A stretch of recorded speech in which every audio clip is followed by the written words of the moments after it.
I'll come to you. Oh, okay, go ahead. She graciously yielded the floor.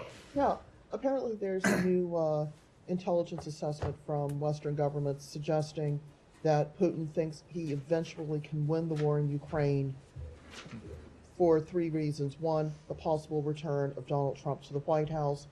Two, increased conscription. And three, a rejuvenated military manufacturing sector. Does State believe on the record that Putin does believe that these factors can help him win the war? Does this increase the need to provide funding for Ukraine if, in fact, there's a belief that Putin may now have some leverage in this situation? So I never want to discuss intelligence matters from here, real or imagined, but I think it should be obvious to everyone that Vladimir Putin is watching what happens in Washington closely. You have to assume that he is watching what happens in Congress. I think he has always assumed from the beginning of this conflict that he can wait out the West, that the West's attention would flag, that the West's interests would flag, that the West would be unwilling to maintain sanctions.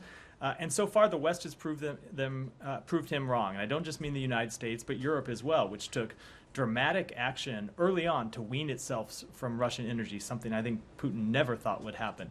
But I have to think that the entire world, including those in Moscow, are watching whether the United States Congress is willing to step up and continue to fund Ukraine to help it defend itself from Russia's aggression. We have been very clear in the Biden administration what we think ought to happen.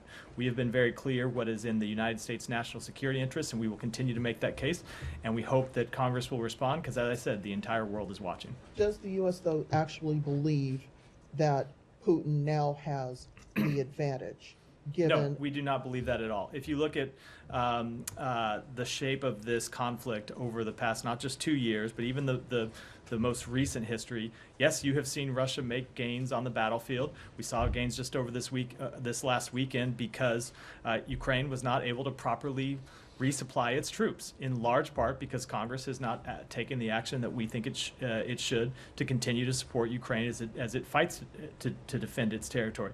But you have also seen Ukraine make dramatic improvements on the battlefield, most significantly, I think, in the Black Sea, where they have pushed the Russian fleet back. They have opened up a new shipping corridor that has allowed them to export not just wheat and grain, but also other manufactured goods through the Black Sea, something that was not possible in the early days of the war when Russia had blockaded Ukrainian ports. So we think they'll continue to make progress there, and we will continue to support them to the best of our ability, but we need a partner in Congress to help us.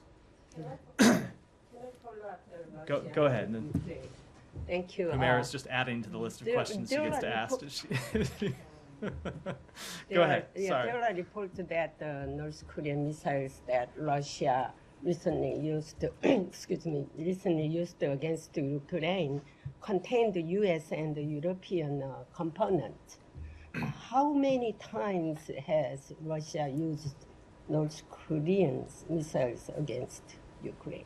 So I'm not going to speak to that in detail. We will continue to use all of our relevant tools, export control, sanctions, interdiction, and law enforcement actions to prevent the DPRK from acquiring sensitive items and technology that can use in its unlawful weapons of mass destruction and ballistic missile programs, and that includes preventing Russia from acquiring weapons and other sensitive items, including components from North Korea or from anywhere else. One more quick question. North Korean Kim Jong-un and Putin's relative with the luxury cars. Russian President Putin gave Kim Jong-un a luxury car as a gift. Is this a violation of UN sanctions? So I did see that report. I actually, frankly, didn't know there was such a thing as a Russian luxury car. I hope Kim got the extended warranty. I would note that I just look at it when it comes to I bet he can still expect the spam cell phone call from the warranty department. I bet that's right. I'm not sure if I were buying a luxury car, Russia would be the place I would look, even if it wasn't with respect to sanctions. But UN Security Council resolutions do require all UN member states to prohibit both the supply of transportation vehicles and the supply of luxury automobiles to the DPRK. And if this is true, it would appear to be, once again, Russia violating UN Security Council resolutions that it itself supported. Humera. Thank you. Thank you, Matt.